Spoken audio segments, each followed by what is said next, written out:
नमस्कार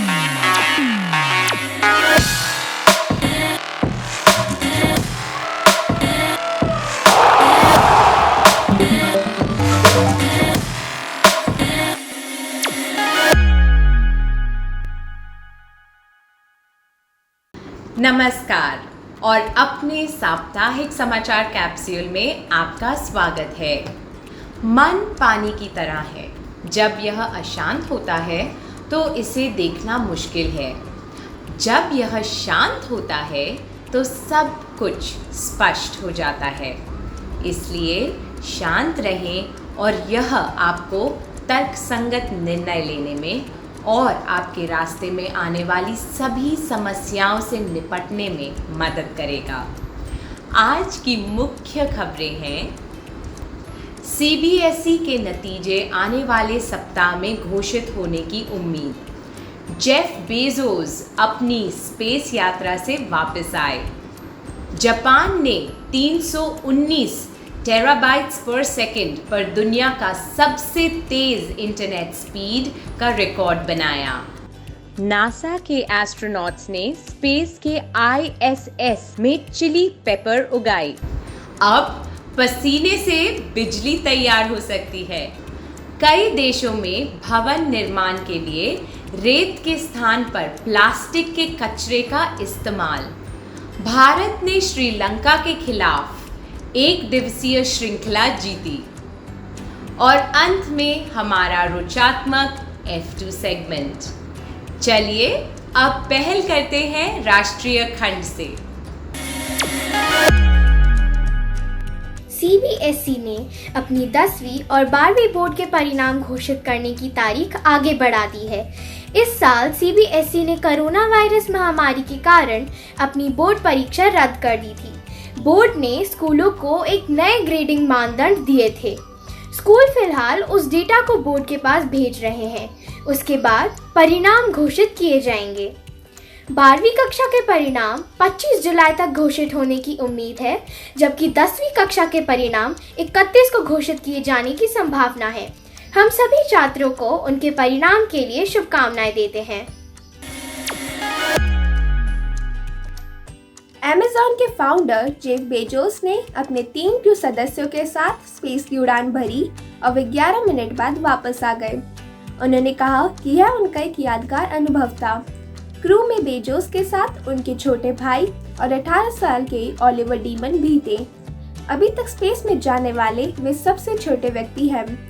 उनके साथ 82 साल के वॉली फंक भी थे। वे फॉर्मर एस्ट्रोनॉट ट्रेनी हैं और स्पेस में जाने वाले सबसे अधिक उम्र के हैं।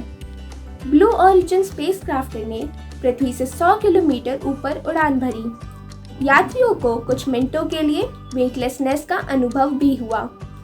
अब रिचर्ड ब्रैंसन और जेफ बेजोस दोनों के स्पेस में जाने के साथ ही स्पेस टूरिज्म औपचारिक रूप से शुरू हो गया है। हमें उम्मीद है कि भविष्य में हमें और भी कई ट्रिप्स देखने को मिलेंगे।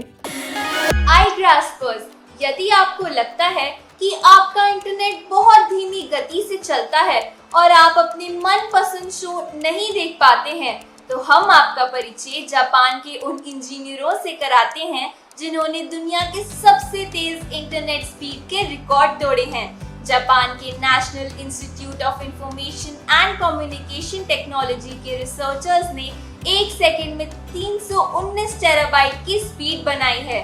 आप में से जो इंटरनेट की स्पीड के बारे में नहीं जानते हैं, हम उन्हें बता दें कि इसका सीधा सा मतलब यह है कि आप केवल 1 सेकंड में 50,000 फिल्में डाउनलोड कर सकते हैं। तेज गति के इस इंटरनेट का प्रयोग ऑप्टिकल फाइबर की तकनीक में हो रहा है, जिसका मतलब है कि बहुत अधिक रिसर्च के बाद अब भारत में भी इसका उपयोग संभव है। नासा के एस्ट्रोनॉट्स ने इंटरनेशनल स्पेस स्टेशन में चाइल्ड पेपर्स उगानी शुरू की है। ये बहुत पोषक होती है। डीप स्पेस एक्सप्लोरेशन के दौरान क्रू के लिए यह एक अच्छी बात होगी। क्रू के सदस्य अगले 4 महीने में मसालेदार स्नैक्स खा सकेंगे। नासा कुछ ऐसे तरीके ढूंढ रहा है ताकि वह अपने एस्ट्रोनॉट्स को स्वादिष्ट और पोषक खाना दे पाए और जो आसानी से अब्जॉर्ब भी हो जाए। उनके सामने चुनौती यह है कि वे सूर्य की रोशनी और पृथ्वी की ग्रेविटी के बिना ऐसा कैसे कर पाएंगे। खूब पसीना बहाओ और उससे बिजली बनाओ। जी हाँ, आपने सही सुना iGraspers।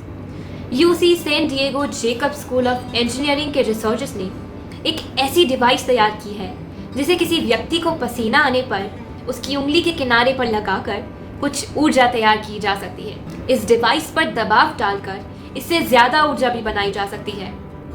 नैनो इंजीनियरिंग पीएचडी के एक विद्यार्थी लू जिन ने बताया कि पसीना आने पर हमारी उंगलियों का पसीना भाप बनकर उड़ जाता है क्योंकि उंगलियां एकदम खुली होती हैं।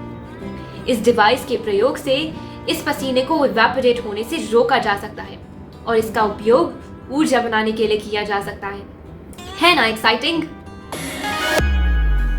क्या आपको मालूम है iGraspers कि हाल ही में वैज्ञानिक उत्तरी ध्रुव में अलास्का के ऊपर उत्तर में बिजली का अनोखा तूफान देखकर हैरान हो गए। उत्तर के ऐसे भाग में बिजली के तूफान अविश्वसनीय हैं क्योंकि इसके लिए बहुत सी कनेक्टिव हीट की जरूरत होती है और आर्कटिक में यह नहीं होती क्योंकि यहाँ के पानी के ऊपर अक्सर बर्फ जमी रहती है। यह उम्मीद की जा रही है कि ऐसे तूफान बढ़ सकते हैं, लेकिन वैज्ञानिकों को इसका कारण अभी भी नहीं समझ आया है। क्या आपको मालूम है iGraspers कि भवन निर्माण में बहुत सी रेत का उपयोग किया जाता है? यह कोई भी रेत नहीं बल्कि नदियों के किनारे पाई जाने वाली एक विशेष तरह की रेत होती है। रेगिस्तान की रेत बहुत मुलायम होती है, जबकि समुद्र के किनारे की रेत में नमक होता है। वास्तव में नदियों के किनारे की इस रेत को निकालने में पर्यावरण का बहुत नुकसान होता है। भारत, चीन, वियतनाम और कंबोडिया जैसे कई देशों ने इस प्रोसेस पर रोक लगा दी है। रिसर्चर्स ने प्लास्टिक के कचरे को क्रश करके उसे रेत और कंक्रीट में बदलने का एक नया तरीका खोजा है और यह हैरानी की बात है कि यह बहुत बढ़िया काम कर रहा है। यह तरीका सस्ता होने के साथ साथ पर्यावरण के लिए बेहतर है। तो आपने देखा iGraspers कि रिसर्च करके हम दुनिया की समस्याओं की इको फ्रेंडली समाधान ढूंढ सकते हैं। भारतीय क्रिकेट टीम ने श्रीलंका में खेली जा रही ओडीआई सीरीज 2-1 से जीत ली है। हालांकि वह फाइनल ओडीआई हार गए थे। भारतीय टीम में कई नए युवा खिलाड़ी थे जिन्हें उभारने का मौका मिला। फाइनल ओडीआई में श्रीलंका ने भारत को 3 विकेट से हरा दिया, लेकिन भारतीय टीम ने पहले ही पिछले 2 ओडीआई जीतकर अपना प्रभाव दिखा दिया था। नई टीम को बहुत बहुत बधाई और हमारी शुभकामनाएं। टोक्यो ओलंपिक्स में भारत के खेलों की शुरुआत इस हफ्ते हो गई है और हम उम्मीद करते हैं कि भारतीय एथलीट्स टोक्यो से बहुत से मेडल लेकर आएंगे। भारत ने ओलंपिक्स के लिए 119 खिलाड़ियों का सबसे बड़ा दस्ता तैयार किया है। इन 119 खिलाड़ियों में 67 पुरुष हैं और 52 महिला खिलाड़ी हैं। मेडलों से सुसज्जित शूटिंग टीम्स का भी इंतजार है। हमें यह भी उम्मीद है कि बैडमिंटन में हमारे शटलर्स चमकेंगे। इस बार पहली बार 2 भारतीय तैनाग भी इसमें भाग ले रहे हैं और ओलंपिक के वातावरण में कुछ नया कर दिखाएंगे। घर बैठे बैठे ओलंपिक को देखना और चीयर करना बिल्कुल ना भूलें। मुझे पूरा विश्वास है कि इससे उन एथलीट्स का हौसला भी बढ़ेगा। लुइस हैमिल्टन ने मैक्स वर्स्टैपेन के साथ एक कंट्रोवर्शियल क्लैश के बाद 10 सेकंड के पेनल्टी के बावजूद 8वीं बार ग्रांड प्री जीतकर रिकॉर्ड बनाया। पहले खेल में ही हैमिल्टन का वर्स्टैपेन के साथ कोलिजन होने के कारण रेस रेड बुल ड्राइवर के बिना दोबारा शुरू करनी पड़ी। हैमिल्टन अपनी 99वीं रेस जीतने के लिए लू क्लेयर के केवल 2 कदम आगे थे। कुल मिलाकर हैमिल्टन वर्स्टैपेन से केवल 8 पॉइंट्स की दूरी पर हैं। अगली रेस हंगरी में 1 अगस्त को होगी। वर्स्टैपेन को उम्मीद है कि वे पॉइंट्स टेबल पर एक बार फिर से सबसे ऊपर आ जाएंगे। कनाडा के किंगस्टन जनरल हॉस्पिटल के पीडियाट्रिक यूनिट में छोटे बीमार बच्चों को खुश करने के लिए विशेष मेहमान आए। वे और कोई नहीं बल्कि वहाँ की खिड़कियों के सफाई कर्मी थे। उन्होंने Hulk, iron man, Spiderman, Batman आदि की पोशाक पहनी हुई थी। वे उस दिन बच्चों को खुश करना चाहते थे। बीमार बच्चे भी अपने सुपर हीरोज को देखकर झूम उठे। क्या यह दया और हमदर्दी से भरा काम नहीं है आई ग्रास्पर्स? जिस टीम ने ऐसा सोचा और किया, उनके लिए ब्रावो। चीन में दुनिया का सबसे बड़ा प्लानिटेरियम बनाने की तैयारी चल रही है। शंघाई में इस प्लानिटेरियम का क्षेत्रफल 58,600 वर्ग मीटर होगा। इसमें 8 के अल्ट्रा हाई डेफिनेशन डोम थिएटर और एग्जीबिशन एरियाज होंगे। यह ग्रीन जोन में होगा और इसके ग्राउंड्स में 78 फीट ऊंचा टेलीस्कोप और एक यूथ ऑब्जर्वेशन कैंप और ऑब्जर्वेटरी होगी।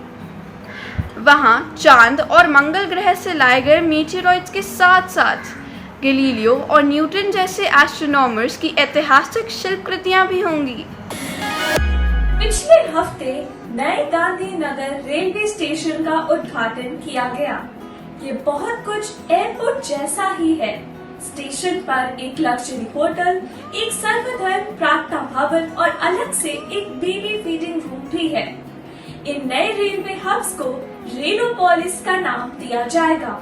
ये कारोबार के अवसर और बड़े निवेश को बढ़ावा देने के लिए बनाए जा रहे हैं। इस सप्ताह का मुहावरा है हावी होना, जिसका मतलब है अधिक प्रभावी होना। आजकल तो कोविड का डर सब पर हावी है। बूझो तो जाने, रोशनी मुझे बनाती है, अंधेरा मुझे मारता है। बताइए मैं कौन हूँ? जी हाँ, मैं हूँ परछाई। पहचानो कौन? ये ब्रिटिश नेचुरलिस्ट एक समय में शिकारी थे।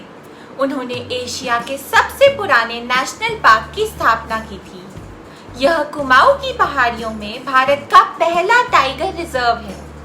इस टाइगर रिजर्व का नाम उनके नाम पर रखा गया है। उन्होंने वन्य जीवों, विशेष रूप से टाइगर्स की सुरक्षा की जरूरत का प्रचार किया है। क्या आपने अनुमान लगाया? जी हाँ, हम एडवर्ड जेम्स कॉर्बेट की ही बात कर रहे हैं। इन्हें प्यार से जिम कॉर्बेट कहा जाता है।